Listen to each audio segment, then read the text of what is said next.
So yeah, no, those are two different things. One's the techno-organic virus, the other one is the legacy virus. It usually either kills people or it tends to depower them, depending, kind of. Fucking muties I'm not getting mis- viruses and shit. That's why we gotta lock them in cages. Yeah, they do those tell stories like multiple times. It's I forget what the other one is, but there was that one that like Apocalypse one.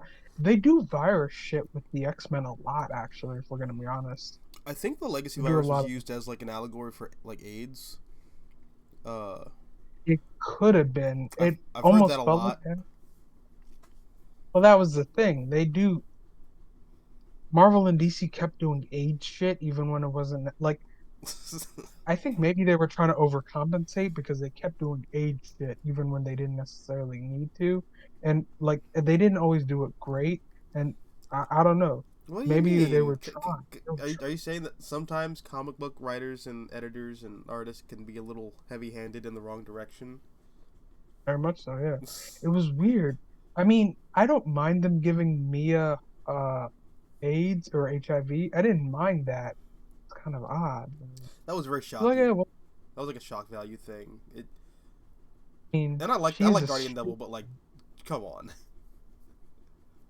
I mean, she's a street kid, so I can kind of understand it. There was like, oh, okay, so Roy's a heroin junkie, and Mia is a Oh, hey, sorry, you said she me. sold him up. I thought of Karen from Daredevil. But Uh, Kevin Smith pulled the AIDS card twice. Uh, yeah, fucking comic sometimes, dog. It is not great. um, but yeah, we're 2 minutes in, and first of all, hey, Greg, welcome back. Thank you. Yeah. Are you not going to be on camera? Because I want to be on camera if you're on camera, but I didn't know. I didn't make the little screen to be camera situated. Also, Oh, my okay. camera is not plugged in right now, and I have a smorgasbord of cables back here, and I don't know which one goes to what right now, and I'm not bending over to Fair enough. figure it out. Do you But want I do you will want look me to at stay you. on camera? I'll look at you in your shirtless glory. Oh yeah. Do you want me to stay on camera, or what do you want me to I do? mean, whatever you feel comfortable doing, it's fine for me. Yeah, I might come in and out camera wise. that's what I Yeah. like to hear. uh, All right, guys. all right. Well, let's not make this like our last attempt at this video because we we tried to do this last week and that resulted in 4 takes. The longest of them I think was an hour and 40 minutes, and we just talked about gay sex in the military-industrial complex. So I think I'm gonna try to be a little better at keeping us on track here. Um, but The thing about gay sex, right? In the like, okay, so I have a friend who was in the Navy, and he was like, they don't. It's not as much gay sex as you think it is, but it is a fair amount of gay sex. It is. I mean, it's not. It's not no gay sex. It's like okay, in it what is a context are we fair talking amount of about? gay Are you sex. saying in life? I think in life there's plenty of gay sex. I mean, I don't know. Are you saying just like in like media, like representation? I think we're I getting mean, like better, in honestly. I mean, it's a bit like fetishistic, but that's I like the mean, no, nature of fiction. specifically in like, like the Navy, it's like people go like, oh, it's all gay sex. It's not all gay sex, but it's a lot of gay sex. Dudes who are lonely, who want to celebrate each other's bodies, like I two mean, dudes who are just like, hey man, I like you. I like you too. You're strong. You're strong. ooh, And I can. one thing leads to another, It's not just the Navy. dudes. I can tell you that much. Uh, someone needs to go down the rabbit Yeah. hole of Captain America during his deployment. It's like the gay sex that Steve Rogers had, which is why he's such an Oh ally. no. Yeah. Like it's funny too, because That's my there's head that one canon. comic where there is that one comic where like Bucky calls someone a pansy and they're like, "Hey man, that's not okay anymore." He was like, "No, it's not. Like, I'm fine with that." And in my head I'm like, they're fine with it because, like during the war, dudes, they got together because, you didn't know if you were going to live to see tomorrow. Is So that some Brubaker? dudes, they Did Brubaker do that? no, No, no, it's a comic. It's not Captain America's run. It's a comic where Winter Soldier, and this was like a couple of years after Winter Soldier, he meets up with the Young Avengers and he called one of them a pansy. Oh And they were God. like, "Whoa, not okay, not PC, bro." And it's like, "Nah, man, that's just a term we used back in the day. I'm not being homophobic at all. I'm fine with that lifestyle, No, look, trust me." I have And gay friends. it's like in my head canon, well, yeah, Bucky and Steve would be okay with it because I mean, like dudes do what they need to do during war, and like I don't know, Steve and Bucky were they're the best case liberal situation. It's almost liberal fanfare where like yeah, these are two dudes who just happen to not be. They're not racist, and they don't particularly have anything against gay dudes. And that's my. I don't want to think of like I don't. You don't like Mark Miller's Captain America? It's just like he sees a gay person and his like immediate instinct to just punch them. Yeah, I don't like that because again, maybe it's just because of who I am, but I like the idea that Captain America is not put off by like racist, like he's not put off by like a black dude being president. Like he saw a black dude, he was like, "Oh, you're the president." It takes him a minute, but he accepts it. Even if that's not like what would happen, I I don't know, I just prefer the situations where he's cool with like gay dudes and like black people like having rights. Well, It's like I like that like too. I don't. I like a very progressive Captain America. I mean, that's I'm not a I'm not super well versed on Captain America lore. I haven't read the Mark Grunwald stuff, which everyone keeps telling me is really good. I'll get it eventually. It's just the Epic collections are like mad expensive, and I just can't. If they were like $20 cheaper, definitely I'd be on them. But like Marvel's like, if you have $45, you can definitely read this comic or pirate it. Or you Those are can your read parts options. of it. Yeah, you can Yeah, read parts of it. but No, I know that I get what you're I know saying. that Steve is like historically he's like he's very liberal. To the point where like Yeah, any minor thing will like just set him off and he's gone rogue. He's betraying the government. yeah. Richard I Nixon mean, was elected president and he went AWOL.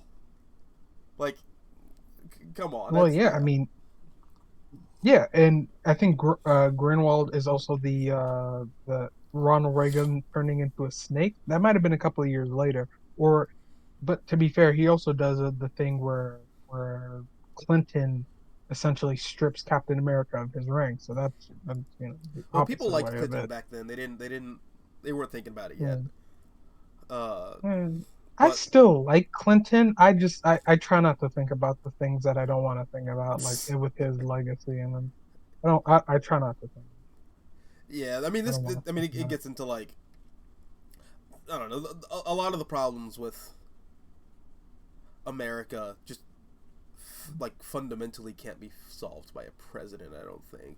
Uh, No. I think they're like Mm, deeply institutional, but that's why I think yeah. Captain America is a very interesting figure. And like the when you take him out of that World War II setting, that Greatest Generation setting, um, well, because first off, something I always like resist about Captain America stories, um, is this sort of notion that the 40s were somehow simpler. That's what I think everyone They likes to they tell weren't. themselves. But like Yeah, it's no yeah. time period is ever simple. Like the way people are talking about like the way people talked about the Holocaust as it was happening is the very same way that people talk about what's happening in Palestine right now. Like it's a very complicated issue. It's like, well, in 40 years, it's not going to be.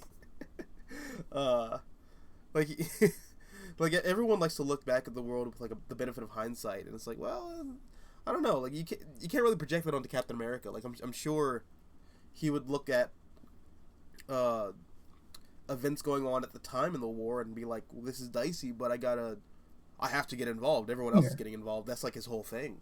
Um, right. Like it's crazy because, and I don't know if this is still true, but for some reason they were gonna like include what's that her name Saber in the Captain America New World comic, like a literal Mossad agent, and it's like, oh no. But like if this had been like 3 or 4 years ago, we might be okay with that. That might slide, but now definitely I not. don't know. I I don't mean, know. some people would be okay I with don't it. know. Like if this was 3 years ago, four, okay, maybe you go back like 7 years ago. I think that it would have slid. That's true. I can see that. Um, well, actually, So that's why that I like. well, speaking Go of, ahead. Go ahead. well, I was gonna say, speaking of, now that we're getting into like geopolitical landscapes and whatnot, and like through the lens of Captain America. Um, Right. since the video topic is Marvel headcanon, um, Right. how do you feel about like Captain America's legacy on on like the Cold War and uh like his legacy as like an icon of genetic warfare. Um, Well, like I know that the Ultimate Universe makes a bigger deal out of it than the 616 universe, but that's mostly because in the 616 universe, I mean, sliding time scale sort of makes us a little iffy, but generally speaking, uh, Steve is thawed out of the ice like 15 or 20 years after World War II mm, ends. So he's like he he falls. It's basically like he falls asleep during like the peak of a hot war, and then he wakes up during a cold war.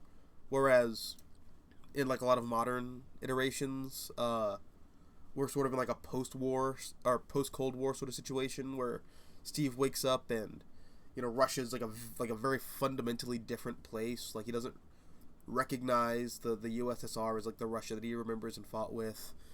He's like deeply sort of like ashamed of what America's sort of like done in his name, or like how he's like sort of uh, been like the poster child for genetic warfare, and how his legacy as Captain America and being the American super soldier that like affects technology. Like where do you stand on that?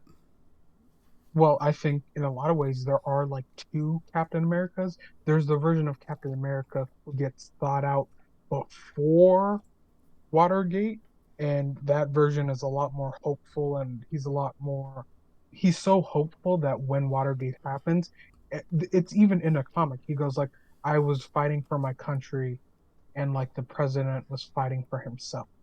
They were they took what I stood for and they used it to get rich. He breaks, and in a way he breaks so thoroughly that that's why he becomes nomad.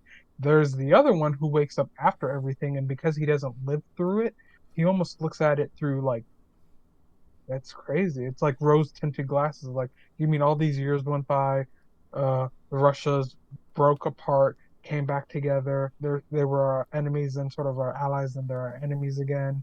And he looks at everything in a way that's far more detached, because because he didn't live through it, and because it's almost a history to him. And you're right, he looks at all the things that happened in his name, and he can't, like, part of him rejects it because he can't accept it. But that's why I'm saying there are kind of like two different Captain Americas. Even the version of Captain America who woke up like 5, 10 years after World War I, the one who's supposed to have gone out and like, well, I mean, basically beat like black people because of like civil rights and everything. It it truly, in my head, canon kind of depends on when Steve wakes up. Well, Not isn't that there I another think guy Steve too? would, yeah, Masterman or whatever, the one who gets facial surgery and he becomes essentially like the clan grand wizard or something. Yeah. There were a couple, but I assume that's the one you're referring to. Uh, well, I just meant in general. Like, how do you sort of? I guess I should rephrase it and phrase it less around the Captain America specifically and more about just the Marvel universe at large. Yeah, Um, yeah. Yeah, I mean, depending on when, like, in a lot of ways, Tony is chasing something in the very, like, concept. Okay, so in a lot of ways, Tony is chasing that World War II, his father, and what his father did during the war. yeah. I think in a lot of ways, Tony tries to emulate his father, tries to win wars before wars need to be fought. He Yeah, tries to he essentially is trying to be the very like I'm trying to be better than my dad. I'm trying to win wars. I'm trying to put us on the best possible like pathway. But in a lot of ways, a lot of these men, guys like Tony, trying to chase the high of Captain America, trying to stand for your country, almost turning yourself into a thing. It's one of the reasons why Tony essentially constantly is in this never-ending cycle of I'm my own worst enemy, but I can also fix everything because I'm almost a god unto man. yeah. It's it's like a weird techno version of a super soldier concept, but Tony's flaws in it of himself are the reason why he ends up in these situations. Flaws that obviously Steve doesn't really have. That self doubt is almost. It's funny. Someone once said that like he uh Tony's real armor is his own self doubt and his own arrogance, which in a way is true because it's it does not protect him. It only gives him sort of a false sense of security. But to get back to your main question, I do kind of think that Captain America's it's not his super soldier abilities that everyone's chasing the idea of. It's him. They saw a man who almost felt like he could fix America, and because he almost did, I don't think anyone ever stops. I think Nick Fury is essentially he creates Shield almost to duplicate the victory of D-Day and the victory of the war. It's almost as if Nick himself, when Steve died, it's almost like he sort of like romanticized him to the point where he was like, "That's why I'm creating Shield." Shield. I'm not gonna say that, but it almost feels like Shield is like some sort of almost like gay romantic fantasy of like what like he thinks Captain America would have done after the war. It's like, well, yeah, of course, this is essentially what I think Steve would have done after everything, after we win and after we've made America the global power that it is. It's us essentially shielding the planet, but also, just spreading democracy everywhere and us That's an interesting take considering how like Steve and Nick have a very antagonistic relationship, or like quasi antagonistic. I know they have like a understanding and like a respect for each other because they both served in World War II, but there is that sort of underlying tension of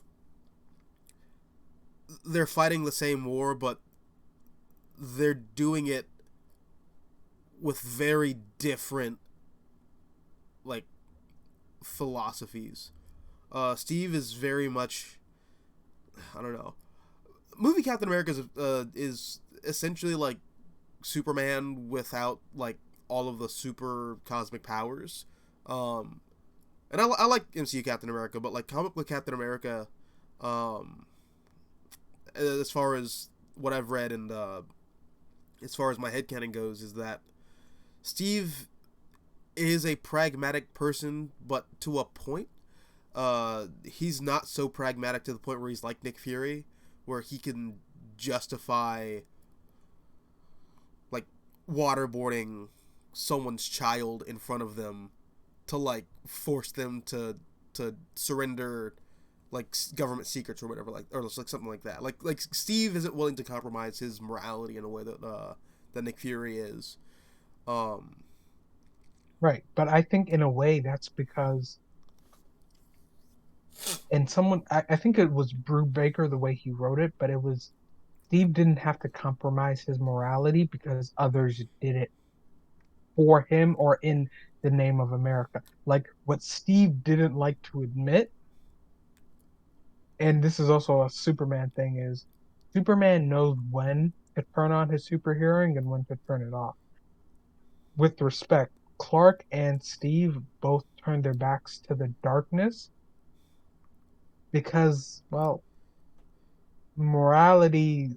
like that uppity morality kind of needs to be sort of in the dark about certain things to keep them kind of clean. I'm not saying that Steve went out of his way to not hear things, but there were times where the reason why, like, there were certain things that Steve didn't do that Bucky was more comfortable with doing, and that Steve was okay with letting Bucky do, so that Steve didn't have to do it. I Steve knew what Bucky was, I would even disagree. back during the war. I would disagree with the Superman thing, and we could talk about this more when we do a DC headcanon video. But I I think Clark Kent, especially if you like take the Golden Age route and like use that as like the natural starting point of his character. Um, I see him as a character who starts in a, I guess, relatively dark place compared to how everyone iconically sees Superman. Um, Steve Rogers starts in a staunchly dark place because World War II is just World War II. Um, and I really like the idea of that idea that Brubaker put forth that Steve Rogers, his legacy wasn't sullied because everyone else got their hands dirty for him. Like he is the ideal, so he has to remain pure. Um, and I think uh, another thing that I sort of uh, I don't want to say resist, but um, it's the sliding Marvel time scale. Um, in a way, I resist it, but in a way, I also don't. Um, I think a lot of these characters, the Marvel Universe starts in World War II, um, and the Cold War is like crucial for a lot of those Marvel comics. I mean, like literally everything in like the '60s into like the early '70s is just superheroes versus communism. That is all the major Marvel comics. Get rid of those dirty commies and Yeah, I their mean, socialist cousins. Yeah. literally, Iron Man's arch nemesis for like 5 years was the Crimson Dynamo. So like, you know, I yeah, uh, I mean, you need. I think the Cold War is you need a definitely Russian. necessary for like the Marvel Universe progression.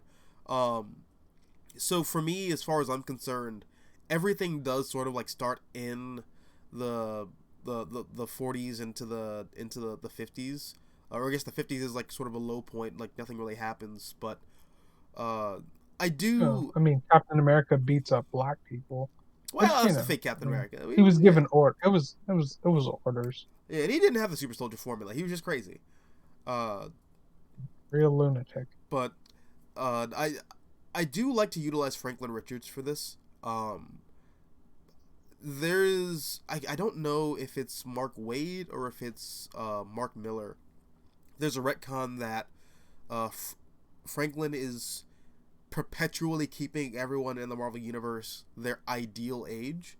Uh, so everything from like 1941 up through like 2024 has happened, but it's just that because of Franklin's cosmic god powers, uh, everyone sort of sees like 1971 as like 2 or 3 years ago. You know, 1985 happened. It's like what, a couple months. Um, and like sort of like people sort Hmm. of like they don't think about it, they forget about it in some cases. But uh, I do think in order for those stories to like really work, you have to keep them in their time and place. Because trying to update them, sometimes it works, but other times you end up with cases like Joe Casey and Eric Knetz Enter the Mandarin, where they're they're doing their damnedest to make some of it work, but some of the geopolitics you just have to like you gotta change some stuff around. Like you gotta make the Mandarin less of a racist caricature. You gotta make Well, Crimson I Dynamo mean, less of a of like a racist Russian caricature. Uh, yeah, but you can be racist towards Russians. I don't think people, because they're still our enemies. They'll always be our enemies, essentially, I guess. But like they'll. I mean, it's fine. I think that's part of why people like his villains. If it's not the weird ones like Living Laser, it, they're just essentially communists. So it's like I think people are fine with that. I think we can get back to the Mandarin because he's his own bottle of worms. But like Titanium Man, Crimson Dynamo, Whiplash. It's like people like a bad Russian. Gary Oldman, Air Force One. People will always like a bad Russian. I mean, now that They'll, Russia officially declared us as like an enemy, I think it's okay now. I guess. yeah. I mean, it's funny because what was it? It was the James Bond movies. In a bunch of the books, the first like those first six or so books, the main villain is called Smurf. They're essentially an anti-spy force in Russia. But the reason why they turned it and they started using Spectre, what came from the later books, is because like what is it, Albert Broccoli, one of the producers, he was like, well, I mean, we're not always going to be at war with the Russians, so we decided to like go with Spectre, and it's like, ah, that's sweet.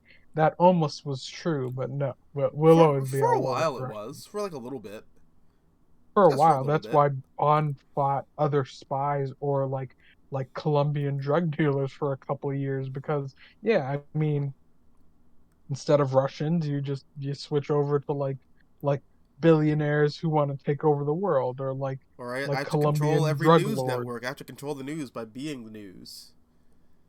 or that or Tomorrow Never Dies of Carver Elliott, who is quite literally supposed to just be, Rupert Murdoch. I thought And Christmas only came once a year. exactly. Oh So, God. well, actually, that's the world is not enough. But Right. Yeah.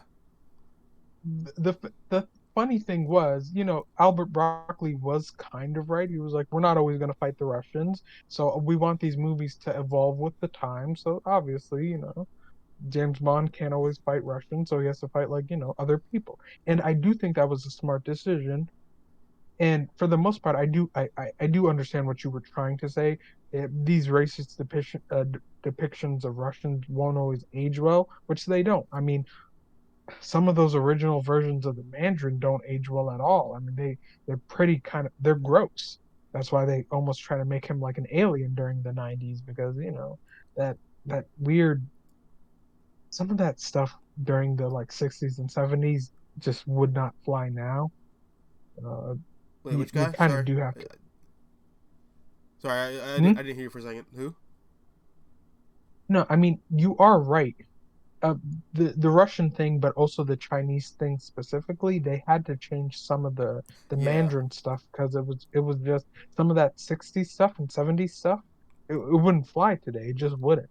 No, and you've had like people like Matt Fraction and Salvador LaRocca. Yeah, They did their best to like sort of update the Mandarin. But you also before I that do you like had Mike the Fractions. Yeah. huh? No, I was just saying I do like Matt Fractions Mandarin. He makes him more like, well, to be fair, he almost makes him more like Kim Jong Un's father, which Yeah, is it's good with the whole kidnapping the one that acting the couple acting. to essentially make, yeah, I mean, which is again, it's Matt Fractions does what he can with this character, and it is appreciated. It's very much appreciated. The Mandarin's also a weird character who's just like inconsistent as fuck. He's one of Yeah, those characters yeah, that like I really have to like headcanon into like okay, so this is where the Franklin Richards comes in. It's just like all right, I don't know what to do with this guy, so it's just gonna be this now. Um, yeah. a large part of my problems for the Marvel universe are just filled in by Franklin Richards viewing all these like his aunts and uncles and like the the rest of the superhero community at large as like little action figures that he fucks with subconsciously. Yeah, I mean, the Mandarin, I always just saw him as like, I don't know, he's like some Asian dude who tries to sell weapons to like Afghanistan. I do try to like for years, and I'm not even trying to be funny, for years I almost sort of ignored the Mandarin because he didn't fit in my own head canon of what Tony Stark's villain should be. Like I was fine with guys like Justin Hammer or Obadiah Stane or even the crazy Russian dudes or whoever, but like the Mandarin was always such a weird one. And Matt Fraction's work I really enjoy, and it's like, oh, so the Mandarin's essentially just Kim Jong. Un's father in a way, that Yeah, works kind and of. it I works really mean, well, yeah, I mean, but it also doesn't work with any other version of the Mandarin. yeah, yeah. He Um, doesn't. eh, Yeah. but Um, I do like it. And yeah. I I guess like, mean, huh? no, I was saying yeah. I'm agreeing. Yeah. Uh, I will say, going sort of back to what we were saying about uh, World War II, and I guess jumping off your point about Iron Man, um, I think Iron Man is very specifically a Cold War character. Like you sort of need the Cold War to happen for Tony Stark to exist. Yeah. That's why I'm so sort of like staunch on this like Franklin Richards theory. Just because the the movies do a really good job of solidifying like Tony Stark as the son of the guy who built the bomb. Um, Mm. and I think that works for the movies, but one of the things I like about Tony Stark as a character in a lot of that like Don Heck, is it Don Heck? I think it's Don Heck. A lot of that like Don Heck 60 stuff is Tony's just an inventor, and Mm. he sells weapons as a means to sort of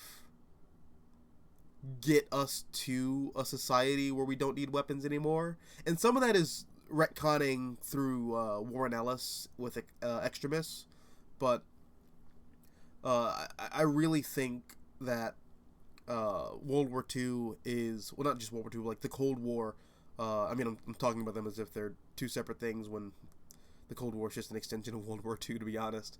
But uh, the Cold War is the reason why Tony Stark is such a major weapons buff, and I think it's very interesting that at that same time, uh, as Tony develops the Iron Man armor, the Sentinel program is like jump started. And I talked about this with you, but I think it's very interesting that the Sentinels are like very strikingly similar to the Iron Man armor. Yeah. Like the only difference is that the Iron Man armor is like a rocket that you can put yourself into, whereas the Sentinels are like just these massive bulky things. But they utilize a lot of the same like aesthetic technology. They have like Yeah. the repulsor blast. They have like the RT nodes in their chest. They fly the same way. Uh, I always just thought that was interesting. Um, and I always Yeah. sort of I like, mean, in a lot of alternate universes, doesn't Tony Stark help Trask like make them? And in one alternate universe, it's straight up just Hank Pym instead of it being Sentinels. And we've had this conversation. It is just like Ultrons who are specifically designed to target uh mutants. That's why part of me says that no matter what universe it goes to, even if you don't have the Avengers, I do still think you would get Sentinels. well, No that's matter what Marvel universe it is, you would get a version of a Sentinel or a killer robot against mutants. well, I think the Ultron mutant killing well the mutant killing Ultrons. I think that's from Age of Ultron, where like Wolverine just keeps going back in time and like killing people and just breaking the timeline. Uh, Although I haven't read that in like 10 years. I remember thinking it was No, I fun, and mean, then like everyone on the internet shat on me for liking it, so I didn't go back to it, but I don't know. I might revisit wait, that. people Uh, shitted on you because you liked Age of Ultron. I liked Age of Ultron. I yeah, thought it was it's a a fun pretty good comic. comic. Good artwork too. Yeah, also it's using Wolverine as like a blunt instrument, which that's what he is. Yeah, I don't need clever Hugh Jackman Wolverine as my Wolverine. I want Wolverine to just he goes in and he kills stuff. I'm okay with that. Um, With that version of, but no, the funny thing is that version where it's like Hank Pym creates like Ultron Sentinels against mutants, that actually comes up more often than you would think. It also came up in I think it was like a what if comic, like what if, like, no, it was a Moira It was part of like Powers of X or something. In one version where she goes back in time and kills Trask and like another couple people, we find out that it didn't matter even if she did kill Trask. It doesn't because Hank Ultrons that go Oh, so you like still get Hank is just Ultron. gonna. So like Sentinels are going to like exist regardless. Yeah, no, like nothing Moira could do would stop Sentinel Ultrons. Nothing she could do would stop like those killer robots. Like that's the thing. It doesn't matter if it's Tony Stark, it doesn't matter if it's Bolivar Trask, it doesn't matter if it's Hank Pym. Someone's gonna come up with killer mutant robot. I have to reread that because I read it when it first came out and I was like, this is amazing, and then like the Hickman era stuff fell off for me after that. After Hickman got kicked out, but um, Yeah, I that's a yeah. problem. No, Hickman is a lot like Kirby in a ways. Like you want this guy who will create this massive, impressive universe, but you got to give this man's genius time to work, and it's like they get impatient. It's the same thing that happened with Fourth World. It's like, do you want these guys to do their jobs, or do you want to micromanage them? Because you can't micromanage guys like Jack Kirby and Hickman. It's not good for them or the art. Well, Hickman also is Hickman's in a very similar boat to Peter David in that Mm, I feel like you can just read Peter David's Marvel tenure and just that's Peter David's Marvel. You can stop when you feel like stopping, but this is Peter David's Marvel Universe. Hickman has a very similar thing between Secret Warriors and Fantastic Four and Avengers. Um, Everything really from like Fantastic Four up through Secret Wars. That's like that's like era one of Hickman, and then everything from House and Powers of 10 or House of X Powers of 10 through the current Ultimate Universe stuff now. That's like another phase of Hickman. Um, and there are a lot of guys who sort of create their own Marvel universes within the line. Todd McFarlane tried to do that too. Um, I know Rob Liefeld sort of did that, and Fabian Nicieza sort of has his own sort of Marvel universe. Um, and this is sort of what makes Marvel feel. I don't want to say segmented. bloated, huh? Uh, I was gonna say segmented.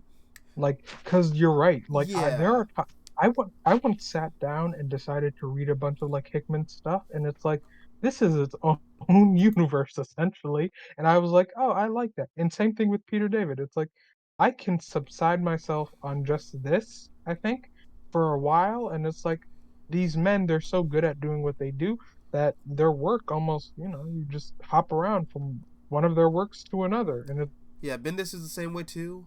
Uh, like Bendis's Marvel universe is very sort of independent from like the main Marvel universe. Um, which that I was sort enjoy of at not times. a that wasn't the case Yeah. from the Marvel universe in like the 60s through the 90s, I think, or like the early 90s much rather. Um Even though you had All like just that one main thing. But yeah, like it all sort of yeah, organically felt like it was one thing. Um which is also sort of why I feel like uh I'm not sure if you read Earth X or not, but I've for read parts of it. Yeah. for me that is like the canonical ending for the Marvel universe. Uh it basically says everything from like 1941 through like 1999 that happened. That's the Marvel universe, and then it's over. Like it's, Mm. Yeah. and then 20 years pass, and then everyone's old and depressed, and it's done. Because the Marvel universe we sort of have now is like a, I sort of just view it as like a weird fever dream that Uwatsu's having. Um, like between Yeah. Avengers Disassembled, X-Men Schism, all the weird stuff that everyone's been trying to do with like Spider-Man from One More Day onward.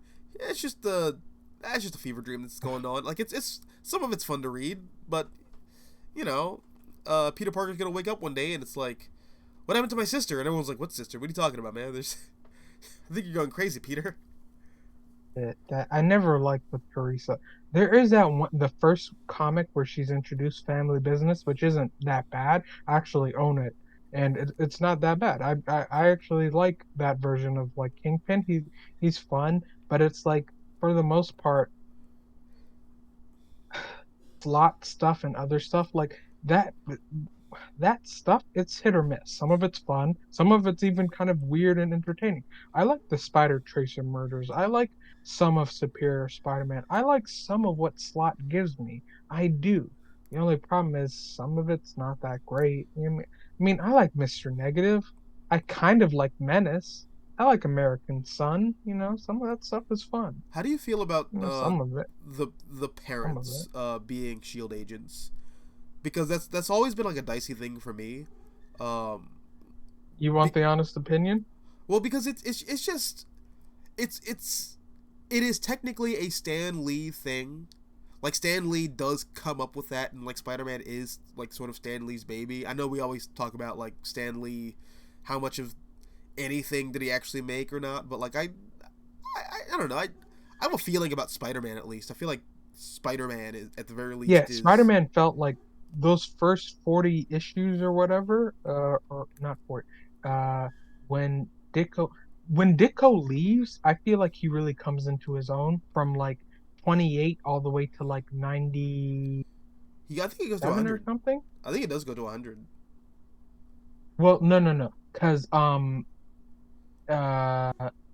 I there was like 2 years where it was a bunch of independent writers That's true. and Denny O'Neil, which you told me that Denny O'Neil never wrote for Spider-Man, and we had that argument one time. I was like, yeah, he did for No, like he eight yeah he did. issues, and you were I like, think he creates no, Madam Web. Um, he did. Which is another thing I told you, and you didn't believe. You thought I was trying to gaslight you. I was like, no, he created Madam Web. That's an O'Neill thing. And some people actually think that's one of the worst runs of Spider-Man. Like it's like Denny O'Neill should really stick to writing millionaires and billionaires. It's like what do you know about comic books? Like I get a little defensive about it, but like dudes will really try to tell you that Denny O'Neill Spider-Man is like one of the worst Spider-Mans of that era and everything. It's like, man, come on. The worst thing ever. Ugh. I will say I do think that era is where like Steam gets lost. Well, Like yeah, I remember because they when didn't have like a singular vision. Like the Marvel had an app called Marvel Unlimited a couple years ago where I think up until anything that Hello? was uh under I a year lost you for old, huh? like 5 seconds. No, I was just saying I lost you for like 5 seconds. Oh crap. Like Okay. I couldn't hear anything you said for 5 seconds. Connection looks good though. Um, Okay, but no, keep going, keep going. but yeah, the I feel like Dennis O'Neil, his and I'll put us back on track. Back to the headcanon thing. This sort of ropes back into it. The Dennis O'Neil era of Peter Parker, I feel that's when the book sort of starts to like lose its steam. Um, Yeah. and I mean a little, yeah. and that's sort of when Peter's graduated high school, not high school. He's graduated college, and he's like working as a TA. And I like that era a lot. On paper, it's just I don't think the stories are particularly gripping. Like Spider-Man's just sort of there, still chugging Well, along doing yeah. Spider-Man stuff. But I feel like Dennis O'Neil doesn't have Well, like a yeah. I don't feel like he doesn't have a voice for Peter Parker the same way that uh like Jerry Conway and Gil Kane and a lot of those guys did. I mean, it's definitely nowhere near as bad as what we have now, but um, I don't know. We have now can be it's I do kind of sort of rough. like, huh? But yeah. No, I was saying what we have now is rough. Yeah, no, it's rough. Um, but I guess Yeah, jumping it's back rough. to Peter Parker for a second. So I know people feel they have like sort of their take on Peter Parker. Um, I personally love when he is the counterculture superhero. Um, and Mm. I sort of love that he has like an edge to him. Something that I don't necessarily like about a lot of modern takes on Spider-Man, both in the comics and outside of the comics, is that he's sort of this like bright-eyed, bushy-tailed sort of like Nintendo Switch playing Zoomer, where like I don't know, Peter Mm. Parker always felt like a sardonic 50-year-old man, even when he was a 15-year-old boy. Um, so I sort of like that. I like when Peter has like a chip on his shoulder. Um, and I sort of see that as like his key flaw. Like that's why he can't bring himself to join the Avengers. That's why the Fantastic Four love him, but like he is that like that fuckboy family friend that everyone's like, Pete, we love you, but Jesus Christ. And even like I think the X Men just can't stand him. Um, so I sort of like when Spider Man is like the definitive like outsider hero. Um, I much prefer that take on the character than the sort of No, I get what you're saying. Yeah. yeah. Um, personally, I view comic book Peter Parker being very much like Andrew Garfield's Peter Parker. Um, he's Mm. sort of got that like he he's sort of quiet and he's not quite like comfortable in his own skin, but he has like a ravenous temper. And when you set him off, he goes off. He's sort of a spaz. Um, I like that about the character. I think that's something that's really kind of fun, and I wish it got retained. Um, Yeah, no, you've mentioned that. Uh, so the 2 points. One, to address the thing you said, I do understand that a lot of people will say that the time that you're referring to, those 3 or so years where Spider-Man didn't keep a current writer during the later 60s and early 70s, yeah, yeah, I'll admit it does feel aimless at times. First, part of it's like Len, and part of it is like Danny O'Neill, and part of it's I think Archie Goodwin for like even like a couple issues. It's yeah. it's Well, Archie Goodwin's he it's does the art filler for like comics. It's like comics you consistently read. for a while. Yeah, I mean it's filler comics that you don't necessarily. I will say this though, Denny O'Neill's stuff is kind of fun. He takes it in a direction that you didn't necessarily expect. One of the first dudes to ever go like, "Hey, what if Spider-Man encountered mysticism?" Which again is kind of a fun thing, and it's like, oh, it's always fun to see Spider-Man go in a new direction. But as you are saying, and like a lot of people say, this time was aimless, and it wasn't until Conway takes over that you get like a far better, more concrete idea of what we're going to have moving forward, and you have just something like, I mean, when when Conway takes over, you get almost right out the back, you get guys like Hammerhead, and you get like Doc Ock going from like who he was to being like a full-on gang lord, and it's like it's fun and it's interesting. So I do understand why people kind of shit on that period of.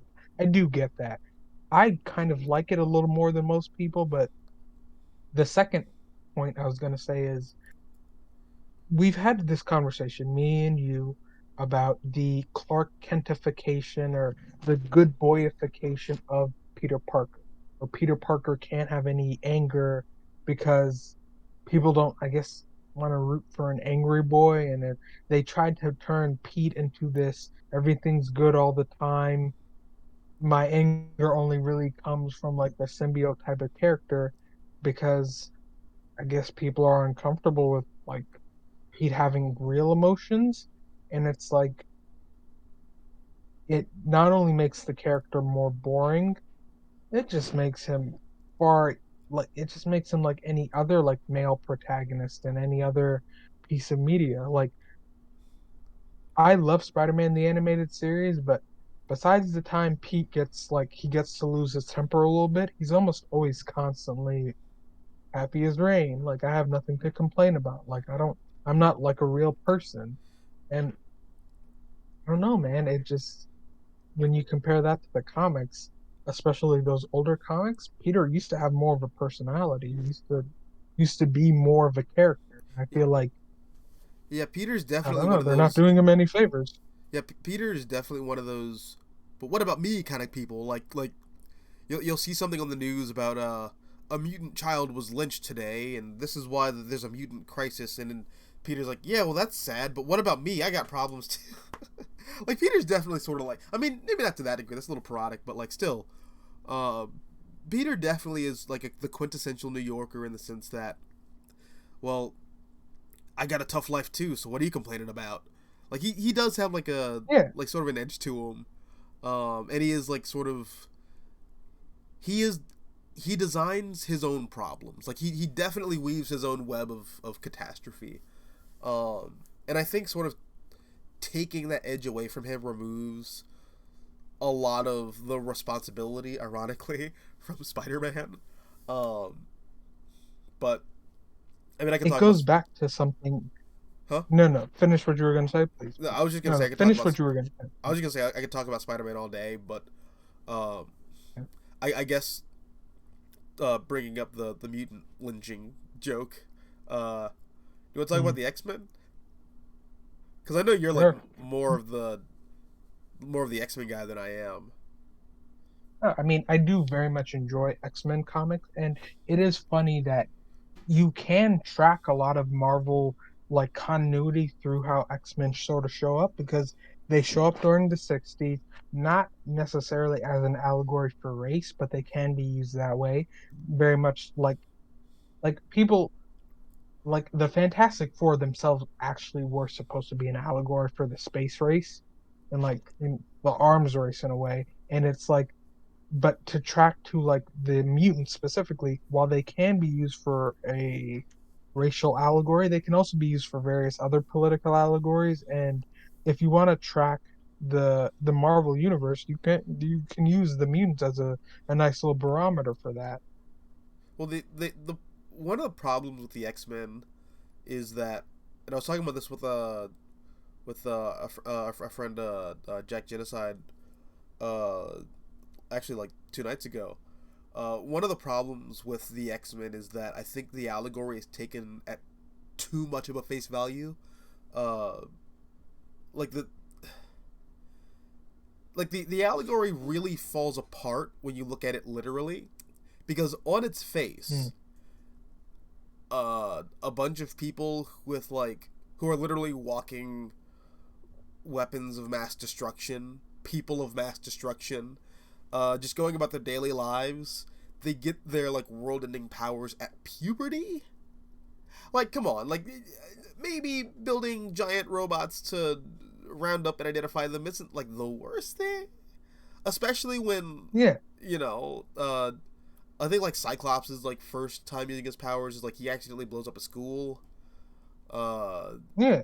In a like lot of comics, it's like he gets his powers at the orphanage, and like when a bully like that says some shit to him, he blows up like a third of the orphanage, and it's like, yeah, well, yeah, you have to put these people in cages. They're doomsday weapons. That's why you can't. That's why the racial allegory really doesn't work. And it's like that's what I tell the people. Go like the X-Men have always been like this racial allegory, and it's like, but I'm confused. Are you saying that like black people and minorities are like walking weapons? Like if you're trying to make like some point about like radicalization, you're kind of making the opposite point. I'm not I'm a minority and I'm not a walking weapon no matter how that's what's crazy. It's like you're trying to make these arguments against radicalization, but you're kind of making it for the racists. And that's the weird thing. It's yeah, like like we're not there's not a lot of self-aware thinking. I think. exactly Uh, crazy, especially when you read those original comics, which a lot of these people who make these arguments aren't. First of all, Professor X is an FBI informant. If you've read the first couple issues of X-Men, you know that. He's essentially gathering information on the X-Men for like mutants for the FBI to like better understand and maybe even control them. So, what are you saying about Dr. King? And if you read those first comics about with Magneto, Magneto's a genocidal maniac. What? Like, are you trying to compare him to Malcolm X? because those first, like, I mean, it's Sorry, I cut out. I insane. had to Like, blow my nose real quick. But no, that's always sort of the weird thing with the X Men, and that's like the balancing act you have to like sort of make narratively. And I think as I'm trying to go back and read some older, sorry, reading some older X Men stuff, uh, the Claremont material isn't as focused on like the racial allegory. It's more so like sci-fi soap opera stuff, like the X-Men but Star Wars, or the X-Men but Terminator, or the X-Men but insert whatever movie that Chris Claremont just watched, like Alien. You know, like they sort of. I feel like the X-Men works very well when you do that with them, and these like you sprinkle the racial allegory stuff in the background, but when you focus on it, it doesn't really make a lot of sense. it becomes the racial allegory stuff becomes a tad too problematic, which is also kind of an issue with the X-Men cartoon, the 97 one, because it's like again, like they even make Bastion, one of my least favorite X-Men villains, kind of understandable. It's like, oh, so you turned a bunch of humans into like these robotic hybrids to evolve them to make them stronger than mutants, and literally turn the mutants into essentially slaves. And it's like, well, that's not cool, but it's also necessary for us to like not become extinct like Also, the Neanderthals. some of the Neanderthal. stuff that's just like funny to me about the X Men is they want to have their cake and eat it too, um, which I'm not saying is like a ding. I actually think it makes them a little more interesting and nuanced. Uh, Mm. but he'll have like there's an episode where Storm is talking to Madeline Pryor, who everyone thinks is Jean Grey at the time, and she's like, I too am just a regular person. And then like 20 minutes later she's like, I am Storm, goddess of the elements, and she's like destroying an entire safari. And it's like, okay, you can't wreak havoc and destruction and like call yourself a god and at the same point want to be viewed as like a regular person. Like, look, pick a lane here. What do you want? Exactly. It's this weird thing where it's like this racial allegory works at times, but at times it doesn't. And it's like when you use it too often, like no disrespect to like Bo DeMeo or whatever his name is, but it's like you can't you're using this racial allegory a little too much in my opinion. And it doesn't fly with some of these situations. There's a reason why like they literally made Bastion borderline sympathetic, and it's like no, like even when you because Bo DeMeo, in my opinion, he relies way too heavily on like incel uh like neo-Nazi dog whistles and he literally takes Bastion's all of Bastion's dialogue, uses like a bunch of like internet neo-Nazi speech make Bastion into a like grade A like the guy you wouldn't root for. Like there's one scene where like he's talking about why humans don't really care about mutants, where it's like, yeah, that's why orchestrated all of the massacre on was it Oh, Genosha. the island Genosha. I did it because I knew that it would make them sympathetic until people stopped caring, because once you overload people's senses, the first thing they do is become apathetic. Like, and he's the way he's talking, it's like, oh, you're essentially weaponizing like neo-Nazi internet speak to make him into like a troll and everything. Well, also, it's I like get information that. overload is like a real thing, but I feel like that wasn't as Yeah. much a problem in like 1997 as it is in like by the time you get to like 2017. Right, Uh, but he is weaponizing all that, and it's like I see what you're doing. You're essentially turning him into this neo-Nazi-esque, like human cyborg supremacist, and I see how you're doing it, but I don't necessarily appreciate that you're doing it. because it just doesn't feel natural to me. That's fair. And I haven't gotten to that stuff. I assume that's like post Fatal Attractions era X Men, and I just haven't gotten there. Uh, No, no. Well, I mean, the way he does it in the show specifically, like there's when he's talking about it, he goes like, "I knew that it would make everyone feel sympathetic." Well, not really sympathy, just guilt. The way he's talking about mutants is the way white supremacist talks about racial racial moments. It's like what it's literally the way white supremacist talks about like white liberals. It's like, oh, you guys feel sympathetic, but it's really just like guilt. these are your purse And puppy it's like friends. that. And so he's using that, and I go like, I understand what you're trying to do. I truly do. I just don't necessarily think that it's a tad heavy-handed, a little on the nose, and I don't know if I don't know if I love it, you know? Like I just because it's so obvious, I don't know. Part of me rejects it. Well, that's why I like the sort of vagueness of the allegory. Like it can sort of be for anything. But I also like Yeah. when you sort of th- this is when uh, writing within the universe works really well as opposed to focusing on the allegory. Um, because when you focus on like the in-universe consequences for actions and reactions to events and characters, uh, you sort of open yourself up to, I'll say, less absurdity. Um, and also, I don't know. I think in terms of, I guess throwing out an example, uh, from Alex Ross and Kurt Busiek's Marvels. Um, I can't remember the name of the girl, but she has like the bug eyes.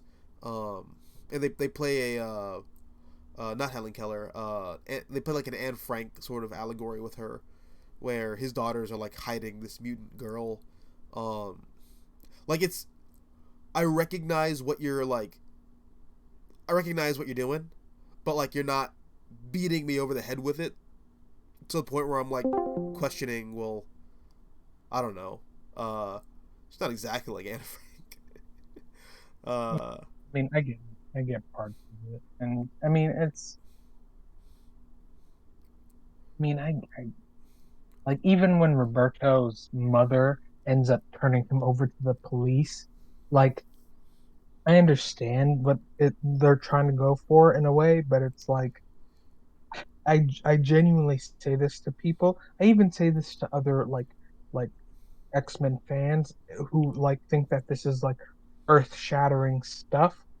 Like it's like, man, this might be the best adaptation of X-Men ever. And it's like it's good, yes. I'm not denying that it's good. but it's It's not X Men just Evolution, is what you're saying. no, it's not. Nothing is X-Men Evolution, and people X-Men Evolution is still, in my opinion, the best X-Men animated show. Absolutely. I actually decided to watch Wolverine and X-Men. I like it, even though there was only one season. It's actually not bad, but it's like I still prefer X-Men No, Evolution. it's It's really still good. my favorite. It does get cut off at the knees, but it's really good. Um, Well, I mean, they ended okay with the vision of the future, showing us what's maybe going to happen, what won't. The the fact that like the Brotherhood essentially becomes like Shield's like anti-mutant team, which I kind of like. I actually really think that's really cool in my oh opinion. yeah, But look, it's they become the Marauders. like but like a Shield sponsored Marauders. It's like That's I love fascinating. that. I really love that, and it's like in my opinion that's all great. And like I don't know. To me, X-Men Evolution is still the superior product. It still handles the race relation stuff better. It's still just, to me, it is still the best X-Men product we'll ever get, or X-Men besides Logan. It's still the best, X-Men adaptation I think we have. I guess And that I've said this to other people. I think it's still better than X-Men '97. I agree. And well, I guess while we're on the Yeah. topic the X Men, still, uh, where do you sit on like Professor X? Because for me, as far as I'm concerned, uh, Xavier is just Niles Calder from the Doom Patrol, but with this He is. No, pretense he of very being a good person. When he's not, he's like an absolute bastard of a man. He's no, like, I will do every yeah. horrible thing now, but every horrible thing I do now is to like ensure that we have a good future. And it's like that's not how you build the proper foundations for a future, Charles. But okay, No, that's not like a supervillain.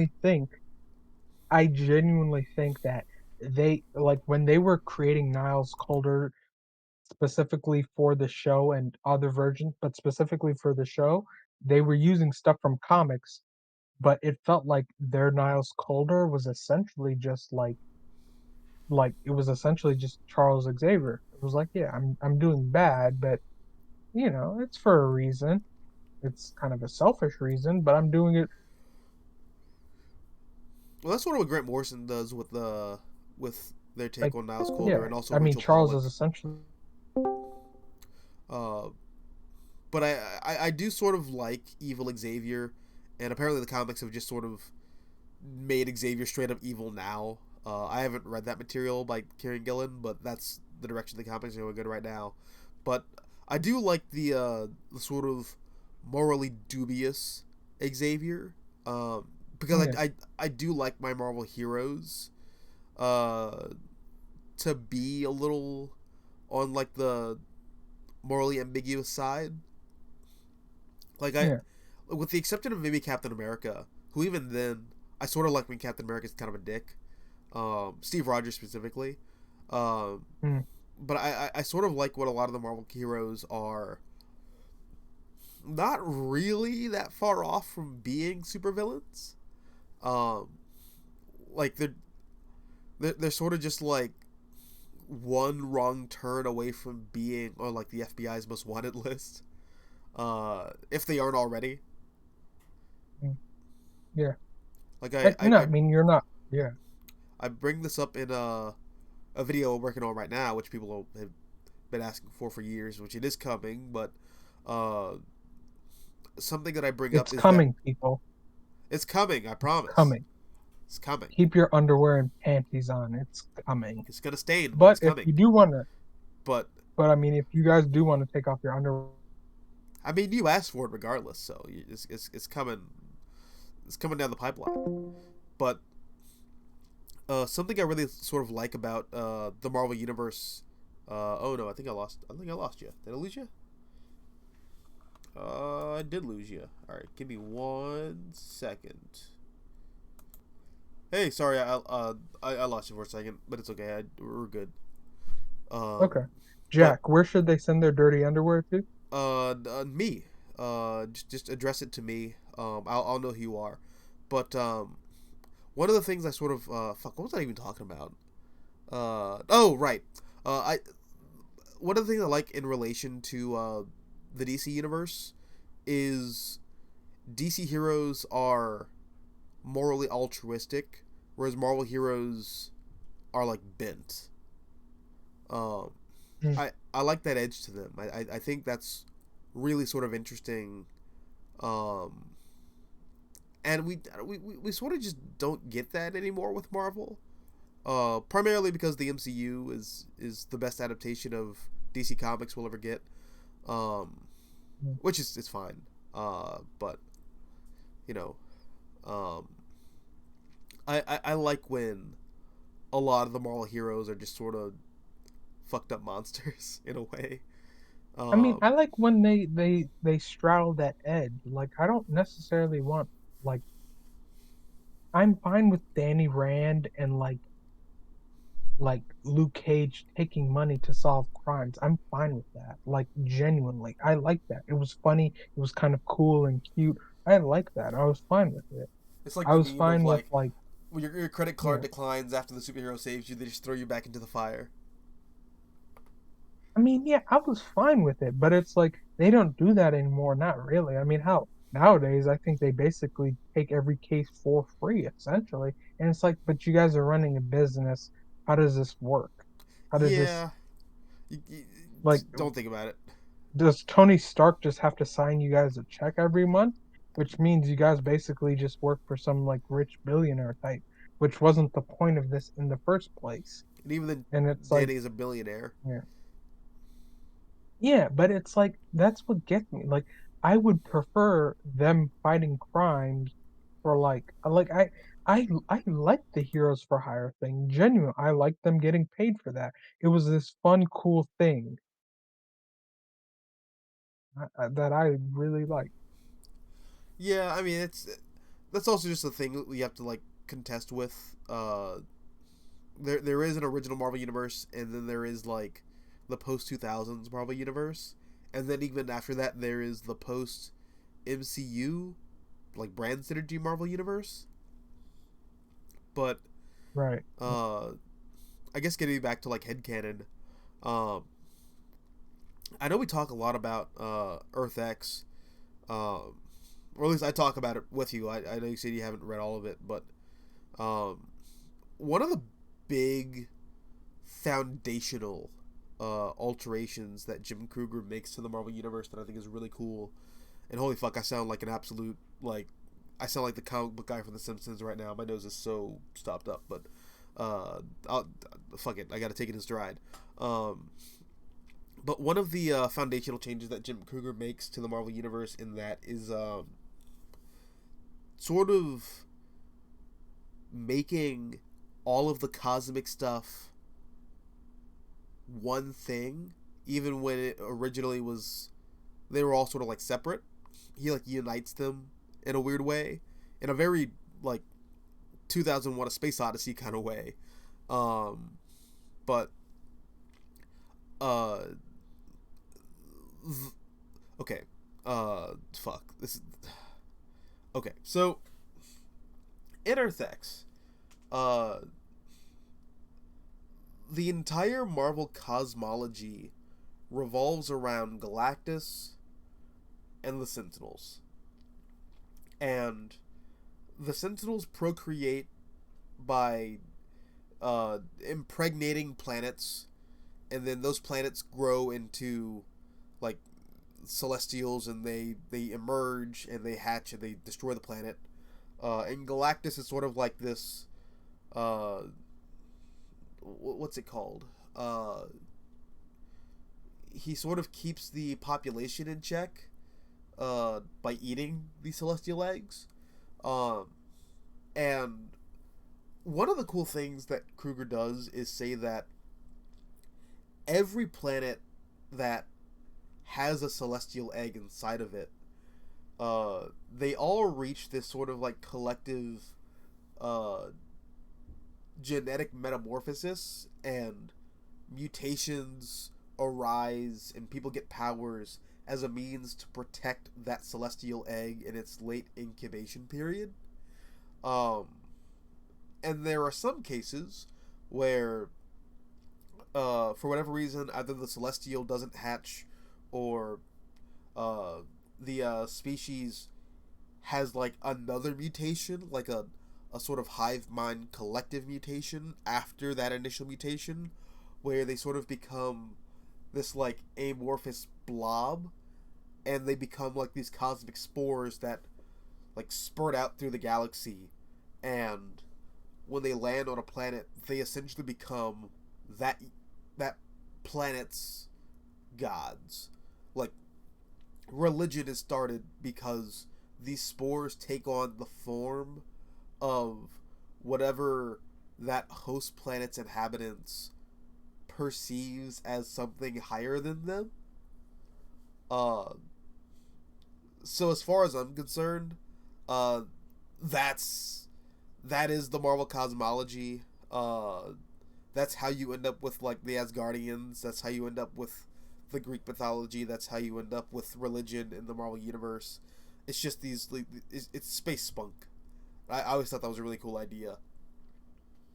No, it is. It's actually a solid idea. Funny. It's one of the better ideas to come out from the late '90s, but I, like if like You can also tell Jim Kruger like it only cares about Jack Kirby stuff. Like anything not created by Jack Kirby, he sort of just throws under the bus. Uh, Mm. Jack Kirby and Stan Lee, uh, and like Don Heck, like anything not created by like Mm. those like original guys, he doesn't give a fuck about. Yeah, I mean, in a lot of ways, like that perfect sort of distillation of the Marvel universe, some people would say, could be seen from like, I mean, it's like 40 from the 40s to the 60s. That's basically all you need, some people would say. Which I don't necessarily agree with. I mean, I've had this thought for a while. Uh, I feel like '60s era Marvel is like sort of where everyone is just sort of they're getting their bearings. They're just sort of telling stories and they're having fun.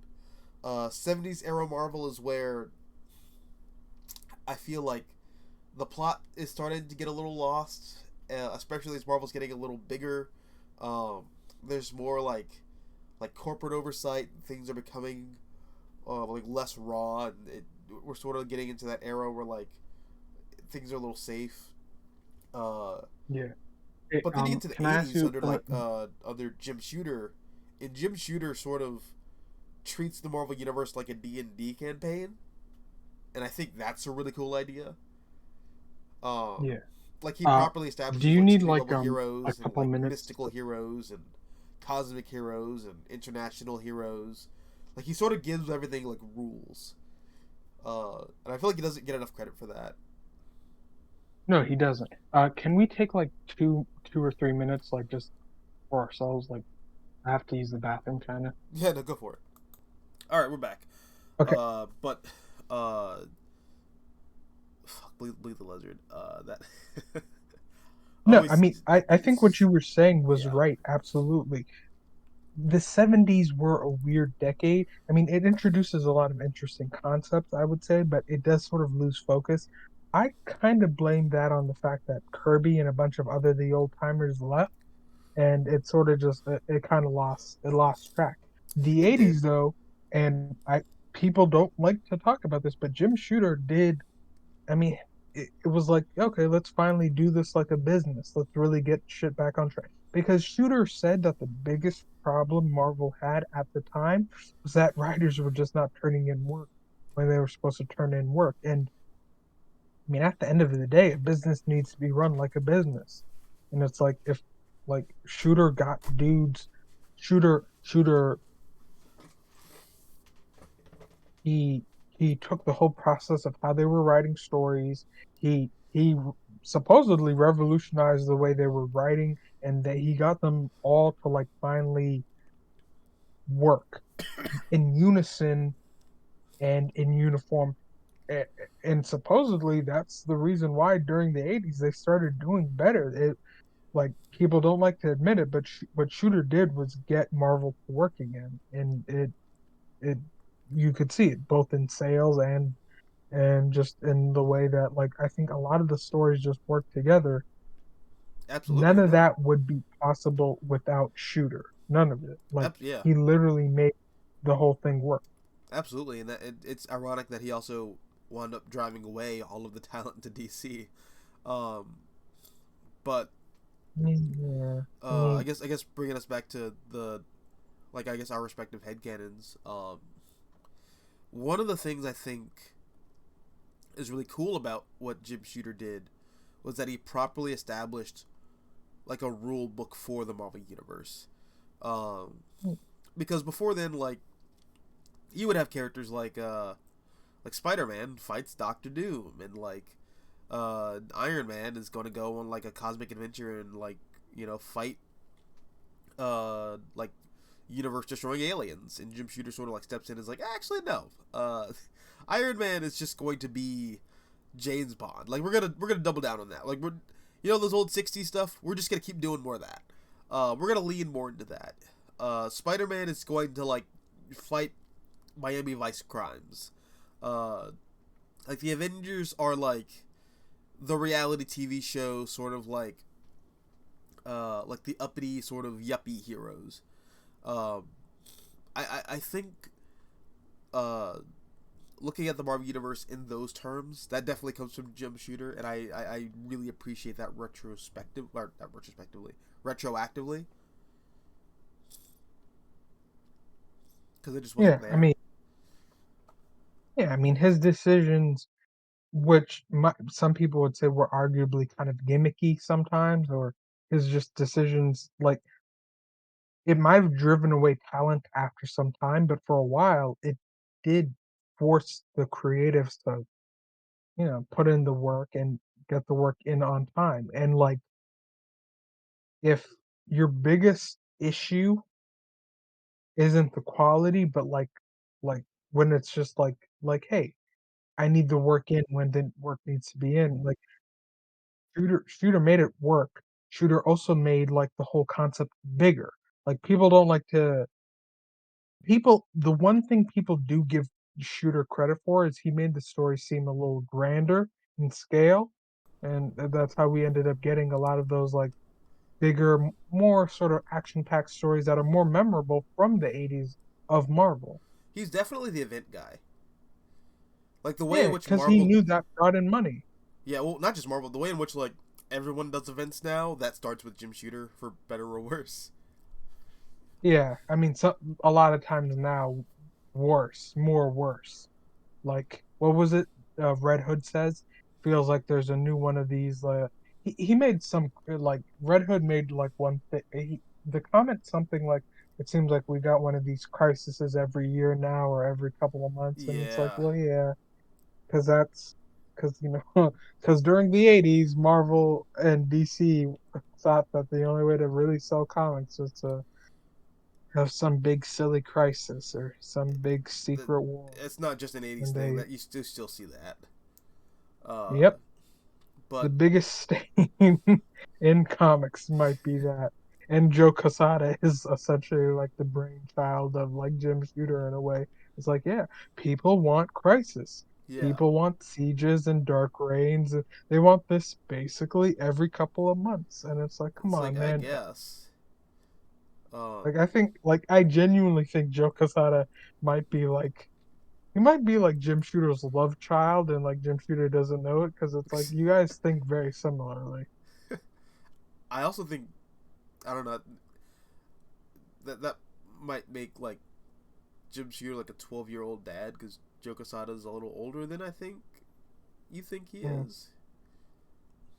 I thought he was like in his like isn't Jim Shooter like in his mid 70s and Joe Quesada's like late 50s, early 60s? Yeah, How old Jim Quesada? Well, I mean, he could have had him at like a very young age. Like he could have had him when he was like you could have been an 14, 11-year-old dad. Yeah, we've seen that Adam Sandler movie. It happens all the time. It's all right. 14-year-old dad. Yeah, Oh wait, no. Joe Quesada is 62. Okay, so he was like 5 years older than I thought he was. And Jim Shooter is how old? Jim Shooter is 72? Oh, so he would have had him when he was 10, which is yeah. possible, which is possible. If you're Professor X, you freak. Or something. I mean, it's possible. Like he was like a 10-year-old with a lot of flash and pizzazz. The ladies couldn't get enough. All right, well, Possible. I I'm gonna mean, save you from being on the FBI's most wanted list, and we're gonna. uh, anything else? I guess you have for headcanon in the Marvel universe. Like for me, I there's like a mean, lot of we've other stuff too. Like did we talk about the Sentinels being sort of like a rip off of like Star Tech, but Trask just not. very much so, yeah. Yeah, like I We've feel had like that Trask just conversation. didn't know how to miniaturize it and make it into like a suit, but he just took like the core design of the Iron Man outfit and just made that Sentinels. I always thought that was a interesting connection that no one ever made, or like a connection Well, I've never and seen they do made. look very similar. Yeah. They do look very similar to the point that like I always kind of thought in my own head canon, and this is just me. I, I don't think we've ever had this conversation, but in my own head canon, I always thought like Trask essentially probably just ended up ripping off a bunch of like old Howard Stark like blueprints or something. He found like a bunch of old Howard Stark blueprints somewhere in some CIA files, and he was like, "Huh." And it was like I'm not saying Trask is an idiot, but I'm saying that like a lot of what Trask did probably came from like old Howard Stark like or Hydra blueprints, and he was just like, I think I could turn this into something like real and like functional. Like industrial That's kind of sabotage. in my own head. Like he's yeah, well stealing. Yeah, he's just straight up stole a bunch of Howard Stark plans and he was like, I'm gonna make Sentinels. Or like basically that was the whole plan. It was like he just straight up stole a bunch of Howard Stark's plans and whatnot. Actually, speaking of, um, I said this, or I always say this about the Ultimate Universe. I always say that it's like a cyberpunk take on the a cyberpunk take on the Marvel Universe, um, which I didn't come up with. That's what my buddy Jack Genocide came up with when we talked about the Ultimates on the previous World podcast. But uh, it was a good line, so I'm taking it. I'm using the Marvel method by Stan Lee. I'm taking this thing that I thought was a good idea. It's mine now. But Mine now. yeah, yeah, 90% of the work, and I get 90% of the credit. But something that I always thought was interesting is that the Marvel Universe is more or less the world outside your window, except they have just like crazy technology just at your disposal. Like they basically have cell phones in the 60s. They basically have like flat screen TVs and tablets and like uh they have like Skype or not Skype but like Discord. Uh like they could talk to each other Zoom. like Zoom. Uh like they have flying cars. Uh and it's just weird. I always feel like the Marvel universe is 20 years ahead of our world. Like it's kind of a cyberpunk dystopia before we really started writing cyberpunk dystopian stories. Um, like Peter Parker is like dumpster diving and then like building like jetpack receiver jamming equipment in like Aunt May's attic when he's like 15 in like 1963. Uh, Yeah. I but mean, that yeah. Or his villains are like dudes who are borderline autistic, which I've yeah always felt that about Herman Schultz. He's like just some borderline like these dudes are like either like criminal like it has to be set in the future because these dudes have the engineering skills of like dudes who have master's degrees in like mechanical engineering. and Like like everyone has like a Herman power Schultz suit has of to be some a kind. savant. Everyone has like a device that can alter the fabric of reality. But in a world where like Reed Richards is building like uh like transport devices to the negative zone, and like Tony Stark is flying around in like a human rocket armor, and there are like giant robots that are rounding up mutants. Uh, in that world, technology is going to be significantly more advanced than our world is. Um, so I always sort of see like the Marvel universe as being like 20 years more advanced than like the real world. Um, I would assume so, yeah. Like I always assumed, like even like look at guys like Mr. Sinister or the Jackal. Like they had to have figured cloning like at least 15 or even 30 years before we did. I assume like at least like well, I mean, like the high evolutionary, I think a like human. Herbert He's a Wyndham. regular ass human.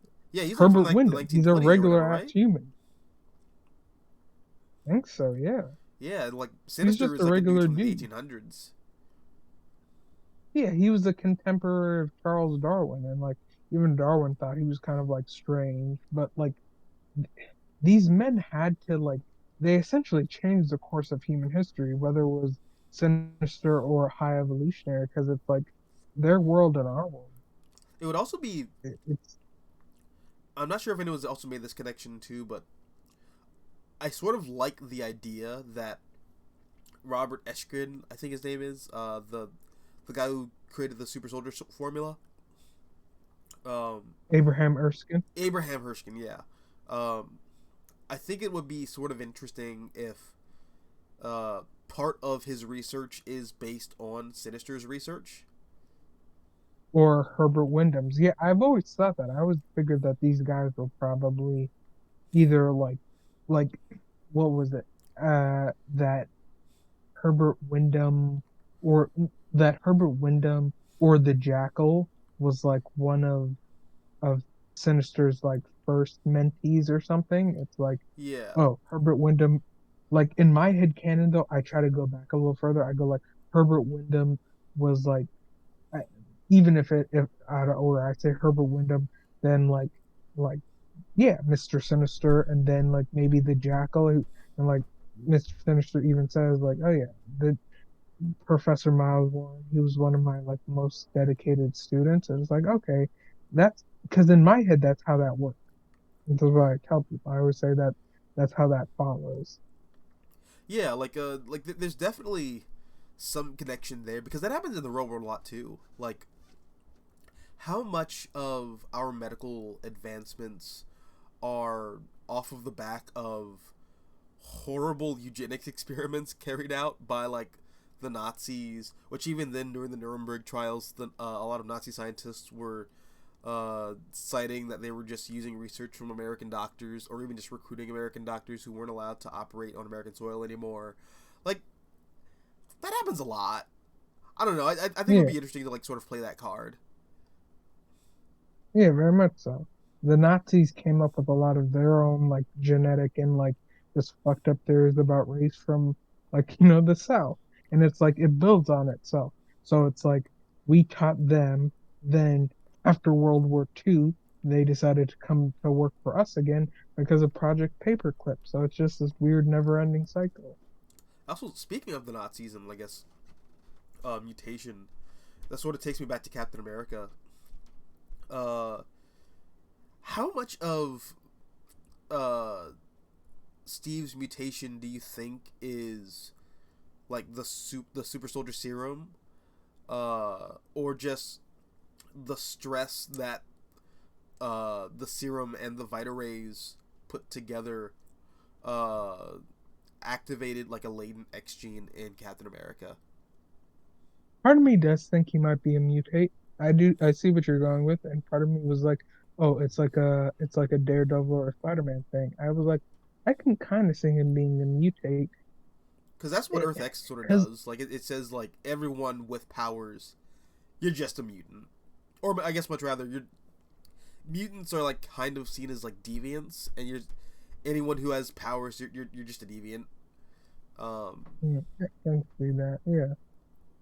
I prefer the whole like the concept of mutates. I was like, you don't necessarily need mutants, but like, mutates work just fine. Like, what if in this version of Earth, the mutant gene never be like somehow the mutant gene became deactive in like 99.99% of humans, and everyone who has powers, it's just they became mutate through however like mutates become powered. So it's like, okay, you don't even really need mutants in that version of like the Marvel universe. You just need like even if all the mutants never had their X genes activated, like a few people had like mutate powers like become available. So it's like so you get guys like Captain America, you get guys like Luke Cage, you get guys like Daredevil and Spider-Man. That works fine for me, yeah, like radiation doesn't work if you like if you get splashed in the eyes, you can hear the entire island of Manhattan. No, you just get cancer. But in Daredevil's case, like it activated like a sonar sense that probably wouldn't have been active if he wasn't hit with like that radioactive material. Um, Absolutely. One out of like a million people will get like a superpower. Only like maybe like 10 out of a million people would get superpowers. Let's say 10 out of a million. The rest of them, they just get melanoma. yeah. They just die. They Well, just die. also I sort of like this idea that uh well going back to the whole like uh your your powers are activated through stress. The reason why there's so many like disproportionately American mutants compared to like anyone else. Not that there aren't, like, X-Men's always been like historically a very sort of like international team, but a lot of the main key players are like either Canadian or they're American. And I always thought it'd be funny if uh, one of the reasons why a lot of Americans have their X genes triggered is just because living conditions in America are just dog shit. Like, if you're not living Mm. next to like a toxic waste dumping site that's unregulated, you're eating like really shitty food, and that like food that will like literally poison you, and that jumpstarts your X gene, or like uh, we have like really weird sort of we have like really weird sort of anti-human like work practices.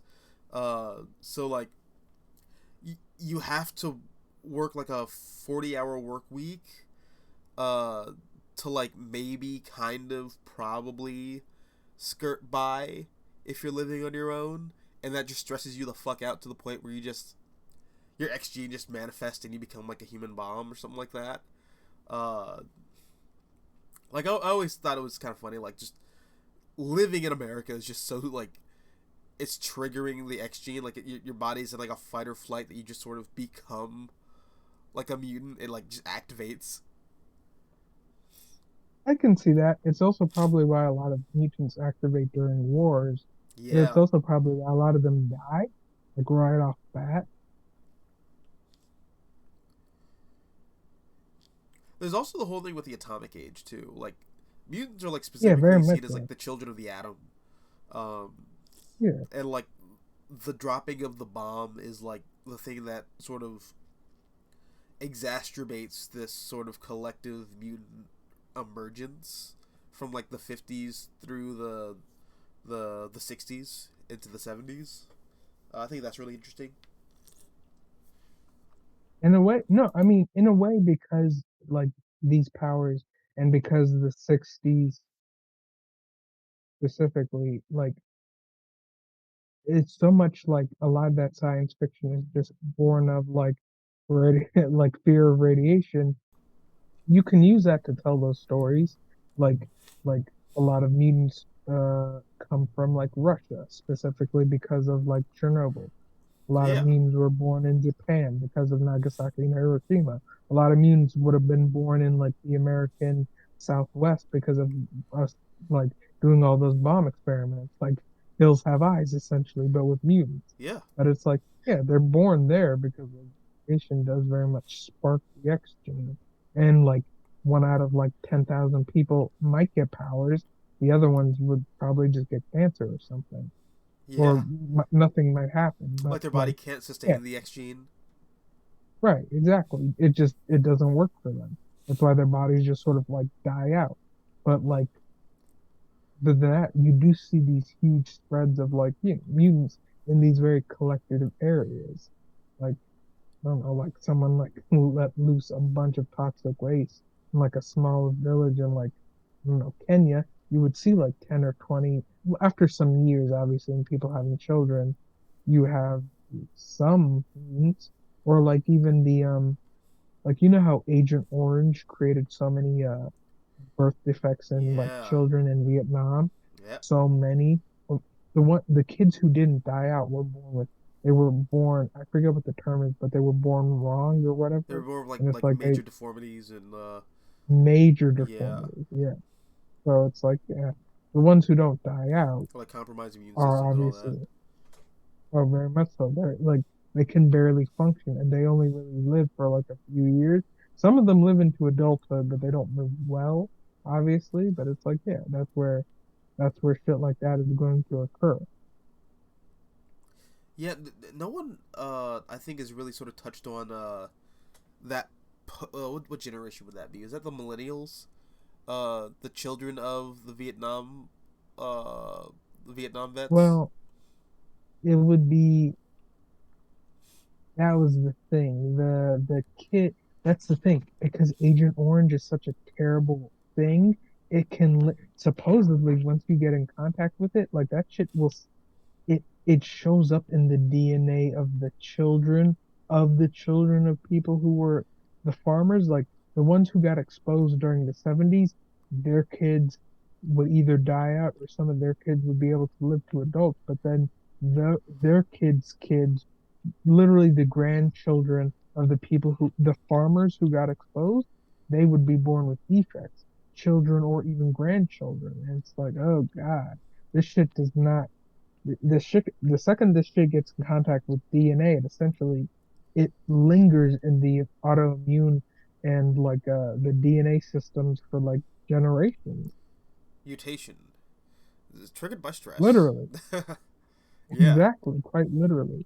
So it's like, yeah, you see this shit in those farmers and like literally all the people who lived in the jungles. You see it in their children, you see it in their grandchildren. And it's like, oh my God, this shit it doesn't go away. It just builds and stays in your DNA and your like autoimmune system seemingly forever. Yeah, that's like, dude, that's this. It's really fucked up and it's really unfortunate. Um, Very much so, yeah. and that's like the like very very few times are like the people who perpetrate war the ones who actually suffer from it. Very It's much, always yeah. everyone else. I mean, But yeah. I mean, children grow up with fear of bombs, or Pakistani children who grew up like a generation of Pakistani boys and girls who didn't necessarily want to play outside because they were scared of, I forget the term, but it's like metal death birds or shit. It's essentially yeah, drones, but they call them like metal birds of death. yeah, It's like children who literally did not go outside for years. One, because they were scared. Two, because their parents were like, you're not allowed to go you're not outside. allowed to. You don't want to And get killed by drone. Yeah. yeah, Um. or like they saw like a friend be exploded by a bomb. And it's like these kids, these kids don't leave their homes because they're literally scared of like metal death birds. Well, So I guess they sort of don't. taking things back to the topic at hand, using that as a segue. Um, how do you feel about uh, Iron Man Extremis? The comic, like, well, Yeah, it did take him from where he was. He was like, it turned him into the Tony Stark we eventually got, which was good. Like, essentially taking him from where he was, which was like just a regular inventor, to like a super genius inventor, which was nice. It also made because one thing yeah, I'll give Warren Ellis. He made super intelligence and super powers seem so like easily digestible and understood that it was like, oh, it was almost like I went from a Tony Stark who was like a regular genius to a super genius, and it was just so easy for me to like believe. Like it was like, oh yeah, I mean, I can completely understand. Extremis essentially just makes them like a human 2.0. It's well, like, okay, I mean, that's great. well, because the when you're bringing up the whole thing about like drone warfare and um the U.S. invasion of Afghanistan, um, and Iran. I mean, this isn't necessarily Afghanistan. This is, I think Extremis is detailing the Gulf War, but something that Warren Ellis details is that Tony Stark was building all of these weapons as like a means to perfect the Iron Man armor. Like every component designed in like all the weapons that he sold, it's just like practice for like, okay, well, this will be the this will be used for like the repulsor nodes, or this could be used for like this alloy can be used for the jet boots, or this metal latex can be used for the sleeves and all that. Like, how do you feel about like Tony Stark sort of buying the future in blood? Because I really like that retcon. It also sort of makes Tony seem like a far more like mad genius sort of character, especially when you read some of that older like Don Heck stuff where he's like very enthusiastically presenting weapons to like generals and stuff like that. Yeah, I mean, the best way to say it is, yeah, he's buying the future with blood, but it's also only an optimist, only an optimist, only an optimist would think that, oh, the last weapon I sell, like this weapon I'm making now is the last weapon I'll ever sell, Yeah. because that's not how war works. Mm-hmm. Like Tony Stark constantly thinks he's building the last weapon that he'll ever have to build. Like, that's never been how war works. No. Tony, every weapon you sell is essentially just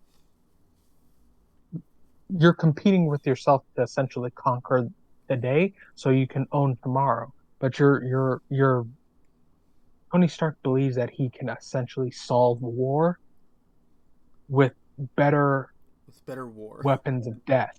Exactly. Yeah. Exactly. It's quite literally, he is the perfect embodiment of the opportunistic and, optimistic uh, military industrial complex. Like this perfect, beautiful, liberal lie Yeah, that he's we he's a can he's literally a merchant solve of it. death. Quite literally, but he doesn't see it that way, so he's able to lie to himself. Or he just genuinely does not see it that way, that we Which is can essentially solve war. We can't solve war, though. That's not how that works. It's a symptom of like human strife. But which Tony is Stark doesn't see that way. He sees humans as being solvable problems instead of like complex philosophical debates. which I think is funny because when you look at not just Tony Stark but the rest of the Avengers at large, maybe minus Thor, uh, they're all sort of like fucked up like that. Yeah, very Like much so. Captain America, for all of his like, for all of the like things we can sort of praise him for, this is a guy who ultimately cannot live without conflict. Like he sort of needs it to keep going. Um, I also think that you should definitely say something about like 60% of the Avengers roster being former supervillains, like Spider Woman, Well, I mean, Hawkeye, Black Widow, the Hulk. I mean, the Hulk's a varied figure, but like the Maximoff Wolverine twins, eventually. Uh, the Maximoff twins, Wonder Man. You can yeah, keep going, like like any number of them. The Vision, like like the uh like these are all like the types of people that J. Jonah Jameson will like harp on and like blame Spider-Man for being, but like he doesn't bat an eye at the Avengers at all. yeah, I mean, quite literally, the idea of I love Wonder Man, but the idea of a dude who literally got superpowers just so he could kill Tony Stark, and then he eventually becomes like it's part of the reason why Wonder Man is one of my favorite heroes slash villains, because it's like this is a cycle. I think he points it out best. It's in this one shot where he essentially decide when he comes back from the dead and he tells the Avengers, "Hey, I'm not trying to be a jerk about this, but you guys need to quit. I think the best thing for the world would be for the Avengers to disband." And they're like, "No, you're insane. It's because you just came back from the dead. You have to understand what you're saying is so crazy, Simon." And Simon goes like, Simon makes the greatest argument ever. He goes like, "No, you have to understand that in the last few years, the greatest threats to humanity have all either been directly because of the Avengers or because the Avengers actions, like Scarlet Witch, Sentry, Hulk, those three." He goes like, "Those three are directly our problems. They were former members who literally almost destroyed the whole world." Think about that. We're no longer solving problems. We're creating problems, solving them, and then like rinse and repeat. Like the five greatest threats that have happened in the last couple of years were literally us. What They're does that yeah, say? they are literally like the seven from the boys, but in the Marvel universe. Exactly. Hulk, Sentry, uh, the Civil War was another thing. He keeps harping on it, and it's literally this one shot. It was like when Simon Williams like creates the Revengers or whatever. It's like it's such a perfect diss and such a perfect it might be one of the best like things that like a hero or a villain has used against the Avengers. He was like, "We're not solving anything. If you people don't, you guys have to realize this. I died and I came back, and once I came back, I realized with such perfect clarity that we're the problem." And they ignored almost in a way by saying, "No, Simon, you silly goose. You're only saying that because you're in shock because you came back from death." And it's like, come on, guys, really think about this. We're the problem. And if you can't admit that, shit's just gonna keep getting worse. And they kind of ignore him and leading to him. But I remember that comic I even own a copy of that comic, and I say to myself, that might be the greatest diss on the Avengers ever. And I genuinely think it might be the perfect commentary on them and their issues. I haven't read that. Is that like recent? No, it was like from 12 years ago, I'd say. It was a couple years. So it's when Simon dies. He comes back a few years later, and when he comes back, he comes back really angry. It would have been like 2 or 3 years before Uncanny Avengers, so it would have been like 2010, I think. I own a Okay. copy of it. I can give it to you. It's one Oh, of is my that like Mighty favorite Avengers? Simon. Uh, I want to say it was 2000 and let me Google it real quick, but Okay. I do remember it was like 2010, I think. And it's like it's a really solid diss on the Avengers because it's like, come on, guys, really think about this. Maybe we should disband. Maybe we should really think about this. Like, That also what are feels like we something doing? that like Bendis would come up with because he would be looking at like continuity very sort of uh Yeah, like introspectively. Um, but yeah, that's sort of what I think is interesting about the Avengers. They're superheroes, but they are like these celebrity sort of like glory hounds. Like they 100% are not the Justice League, which is sort of what I think the MCU gets a little wrong with with the Avengers. Um, they are like sort of the they're everything that J. Jonah Jameson says about Spider Man, but just on like a grand cosmic scale. Um, to quickly interrupt, it uh, was written by Brian Michael Bendis, which you were absolutely right about. I kind of knew you were right, but I just wanted to make sure. But that yeah, it was written by Bendis, and it's 2011 it came out in that comic. okay, cool. I'll try to check that out. Oh, I know Marvel's doing those modern epic collections, so they might recollect it in that. But I can give you the single issue. I have it's an annual issue.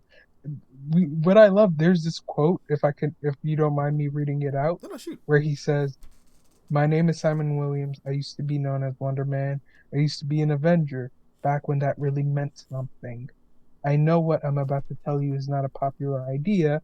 I know that what I'm about to tell you flies in the face of how I lived my life up until now, and maybe what I'm telling you flies in the face of what you believe. But the Avengers are wrong. The idea of a group of superpowered persons gathering together and deciding what's best for the world is wrong. There is something very sexy about the idea, something very appealing, sure, I'll give you that. And that's why I was one of them for so long. But I see clearly now that I was wrong. They are wrong." Yeah, that's That's the end exactly of the right. quote. Um, Yeah. which And is yeah, I mean, it's yeah, and it's funny because the you look at the Avengers and like their reception in universe, they're generally pretty well liked. They get like brand deals and whatnot. Whereas yeah, like the X absolutely. Men are like loathed when like Thor will cause like a train derailment to like grab a little kid's PS4 or like not PS4 like PSP off of like the tracks. Uh, whereas like and everyone will give him like a like high fives and like praise him, but like Iceman will like stop a car pileup from happening and like save everybody. Like he'll be on some like real hero shit, and then someone throws a bottle at his head and says, "Get out of here, Mutie." Like it's just sort of It weird. almost Like doesn't make sense. Yeah, it doesn't make sense. A lot of people have pointed this out. Me and you've had this conversation where it's like they almost need to exist in their own universe because it almost doesn't make sense. And for some people, it's too hard to conflate the two concepts. Like I don't understand how they work together. Well, I mean, I For don't years, necessarily. I've also had that issue, I have that but issue. I got used to it. I mean, I sort of have that issue, and I see where people have that problem too. I think that because racism, just as a concept, is so absurd, it actually works really well. Um, Mm.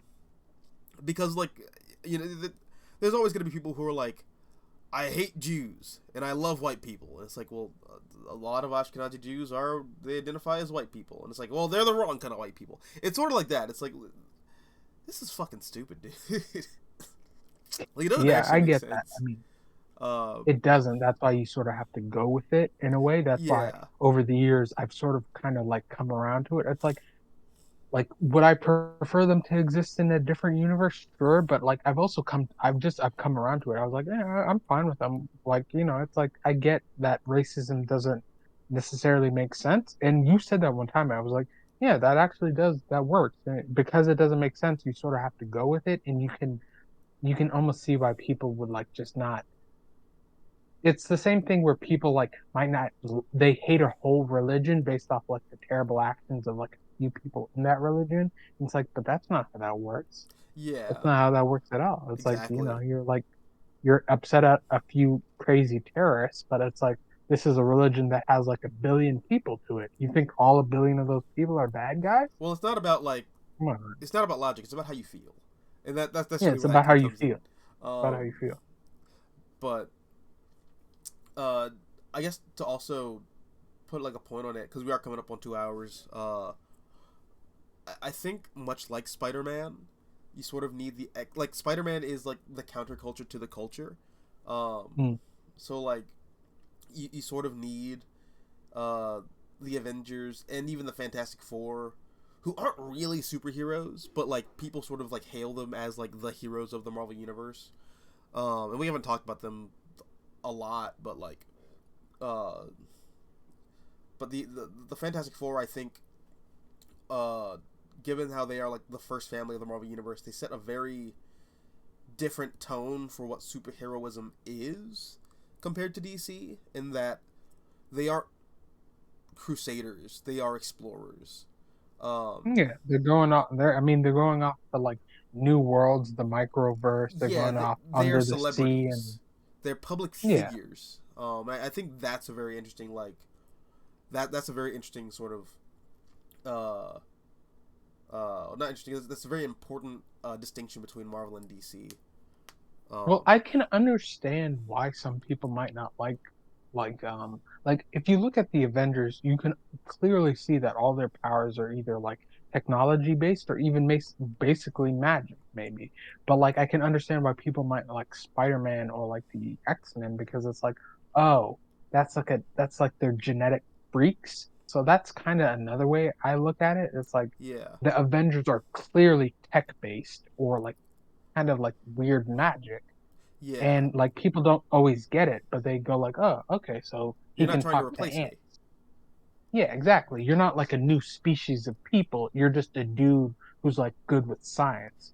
Yeah, Yeah, exactly. Basically, oh, I can kind of understand that. You're yeah, not a new species. But it's like when you look at Spider-Man or even like dudes like Power Man or like Daredevil, I can kind of maybe see why people would be like weirded out by that. Like you can see my heartbeat. That's a weird, like, how do you have those abilities? well, also, I Oh, don't it's a think people long know about story. Daredevil's powers.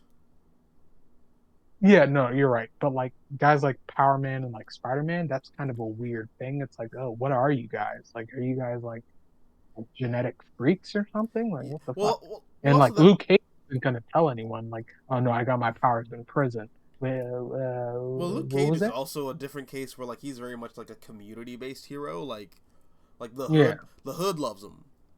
Like yeah, but he it's that also sort of doesn't thing. explain his powers. I feel Yeah, like he can't because Luke Cage, Carl Lucas. It's like yeah. he's not gonna explain the whole "I got my powers in prison" thing. It's just too And even if he difficult to does, people are gonna be explain. like, "Hell yeah, brother!" Yeah, Like military, like prison industrial complex. Hell yeah. Yeah, it's one of those weird things where it's just like, you Yeah, guys don't need to know. You guys don't need to know at all. yeah. Well, we are coming up on 2 hours, and I think the I think OBS is gonna cut off. But yo, thanks for watching, everybody, and you know, I yeah, thanks for being on, Greg. Of course. I mean, this almost didn't feel like us doing one of the podcasts. This felt different, but it was a fun conversation. Yeah. All right, OBS is blinking at me now. All right. Well, I'll see y'all on the next one, and I guess if you still want to do the DC one, we could do that like later down the line. Okay, sure. All right, cool, cool. See you guys.